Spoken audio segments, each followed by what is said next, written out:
নুনের ব্যবসা করে 33,17,000 কোটি টাকার মালিক হয়েছিলেন এই রাজা। পৃথিবীর ইতিহাসে আজও সবচেয়ে ধনী ব্যক্তি ইনি। আফ্রিকার মালি প্রদেশের রাজা মানসা মুসা। ভদ্রলোক নাকি সোনার পাহাড়ের উপর দাঁড়িয়ে স্নান করতেন আর ঘুমোতেন সোনার পালঙ্কে শুয়ে। ইতিহাস বলছে সম্রাট মুসার আনুমানিক সম্পত্তির পরিমাণ ছিল 400 বিলিয়ন মার্কিন ডলারেরও বেশি।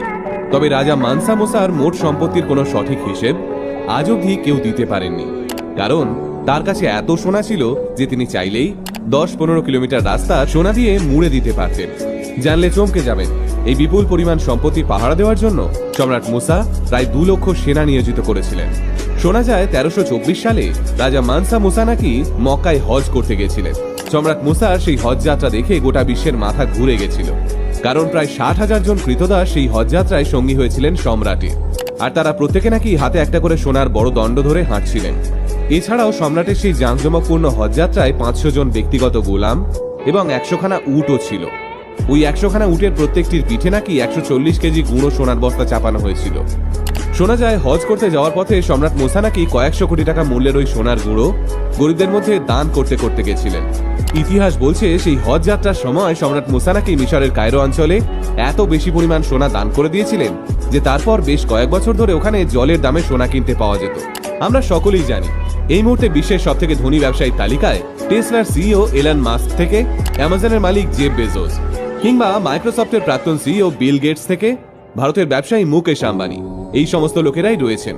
কিন্তু ইতিহাস বলছে প্রায় 800 বছর আগে মানসা মুসার যা সম্পত্তি ছিল তার ধারে কাছেও এনারা কেউ পৌঁছতে পারেননি।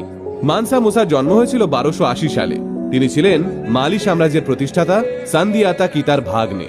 1312 সালে মাত্র 32 বছর বয়সেই সম্রাট হয়ে গেছিলেন মানসা মুসা। প্রথম আফ্রিকান শাসক হিসেবে ইউরোপ এবং মধ্যপ্রাচ্যেও নিজের প্রভাব বিস্তার করেছিলেন সম্রাট মুসা। কিন্তু কিভাবে সর্বকালের শ্রেষ্ঠ ধনী হয়ে উঠেছিলেন এই সম্রাট মুসা, এবার আসি সেই কথায়। ইতিহাস বলছে 13 এবং 14 শতকে পৃথিবীর সবচেয়ে ধনী 3টি অঞ্চলের মধ্যে একটি ছিল পশ্চিম আফ্রিকার এই মালি সাম্রাজ্য। আসলে সেই সময় পৃথিবীতে যত সোনার খনি এবং নুনের খাঁড়ি ছিল তার বেশিরভাগটাই ছিল এই মালি সাম্রাজ্যে। অর্থাৎ পৃথিবীর অর্ধেক সোনার মালিকানা ছিল সম্রাট মুসার হাতে। আর তাই সোনা আর নুনের ব্যবসা করেই বিপুল সম্পদের মালিক হয়ে উঠেছিলেন সম্রাট মুসা। সেই সময় মানসা মুসার কৃতদাস এবং পরিচালকদের দেখলে বোঝা যেত না তারা সম্রাটের অধীনে কাজ করে, কারণ তারা এক একজন নিজেদের শরীরে প্রায় 1.5 কেজি ওজনের সোনার গয়না পরে থাকত। ধন সম্পদের নিরিখে পৃথিবীর সবচেয়ে সম্পদশালী রাজা হওয়ার পাশাপাশি একজন সুদক্ষ সম্রাটও ছিলেন মুসা। তার সাম্রাজ্যে কেউ তাকে 1 পয়সাও খাজনা ফাঁকি দিতে পারত না।